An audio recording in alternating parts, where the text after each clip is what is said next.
2. The Unhappy Bride. Marian's mother and Robin's mother had been best friends as girls. Robin's mother had married a woodsman of love. Marian's mother had married a nobleman for his money. But the two women continued to be friends. Their two children grew up side by side. When Robin first went to hide in Sherwood Forest, Marian found him.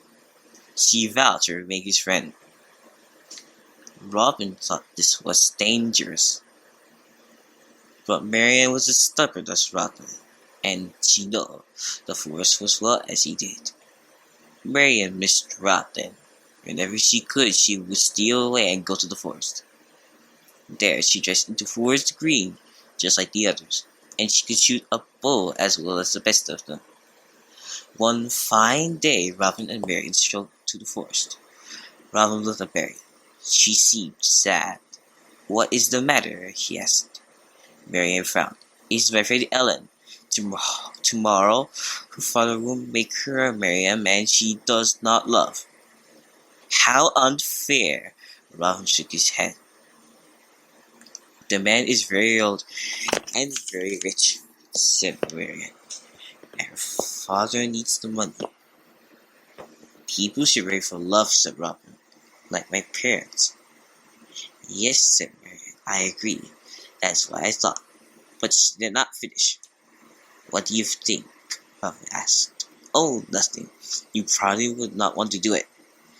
"You will never know unless you ask," said Robin. "I was thinking," Marian said, "maybe you could rescue Ellen from this marriage." Robin thought for a bit. Finally he said, "No, the sheriff will be angry with me. Besides, this marriage is none of my business." Marian sighed. "I thought you would say that. I guess it does not matter that she is in love with another." "Who?" Robin asked. "One of your men."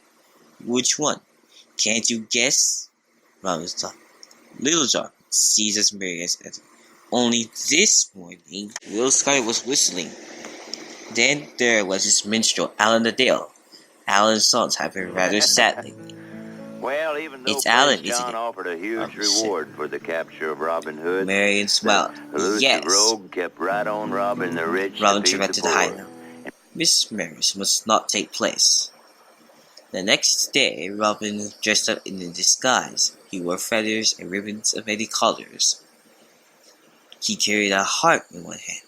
His silver horn hung from his thumb. He was a musician. Robin set up for the church with 20 of his best men.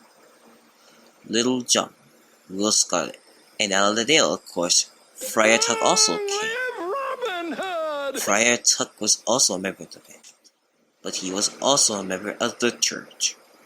Robin needed a holy man to perform the wedding he had in mind. The wedding of Alan and Ellen. Friar Tuck made a mule with 3 bags of gold in his back. The church was very grand. Most of the men hid outside in the bushes. Robin went inside. A couple of the others sneaked in behind him and hid themselves well. The bishop was alone in the church. He wore a velvet cloak. Around his neck, he wore a heavy gold chain. Robin did not think much of this holy man who dressed in velvet and gold. Robin said, "I am a harper with wonderful skills. Let me play at this wedding. I promise that the bride will fall madly in love with the man she marries." Now the bishop knew that the bride did not love the groom, so he said, "That would be wonderful indeed. Do what you say, and I will pay whatever you ask. But let me hear you play first." Robin shook his head. "Not until the happy couple arrived." Just then, the bride and groom entered the church. The groomsmen followed. "It is a deal," the bishop whispered, but he was angry.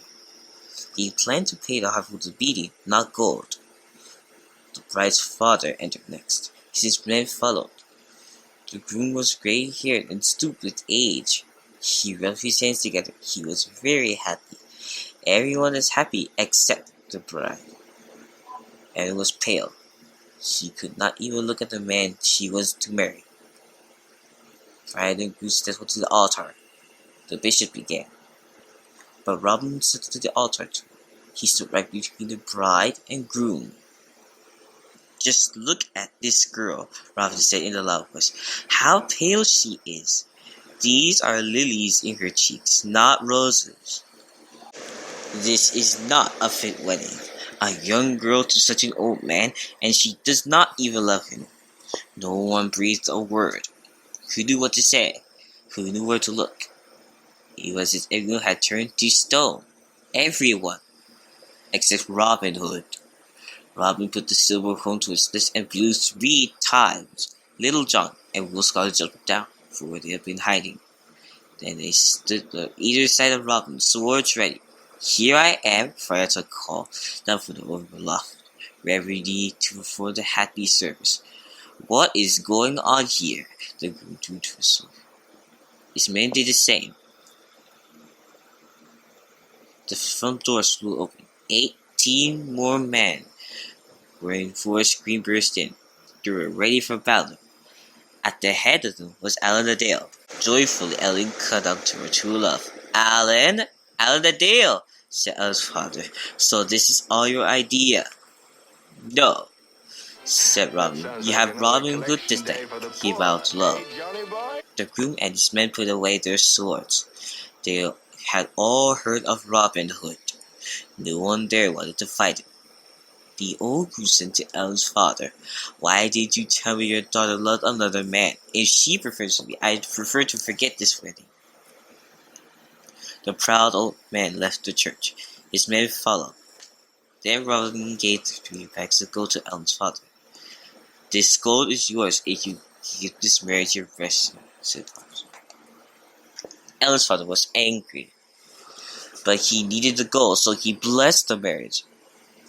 Then Friar Tuck married Alan the Dale and the fair Ellen. Never was there a happier couple. Afterward, the bishop tried to sneak away. "Wait," called Robin. "You said if I caused the bride to love the groom, you would give me whatever I asked." Robin was right, and the bishop knew it. "What do you want?" Robin stroked his beard. His eyes sparkled. "The gold chain you wear. Give it to the bride as a wedding gift." The bishop fumed, but in the end he gave the chain to Aaron. A loud cheer went up. The merry wedding band left the church. They returned to Sherwood Forest, where they had a splendid wedding feast. But Robin knew this was not the end of it. He knew the bishop was a good friend of the sheriff's. Well, greetings Sure enough, from your the friendly bishop showed the sheriff neighborhood what tax Robin collector. had done. I know The sheriff auto, vowed but to make you're Robin way Hood behind pay with your dearly. taxes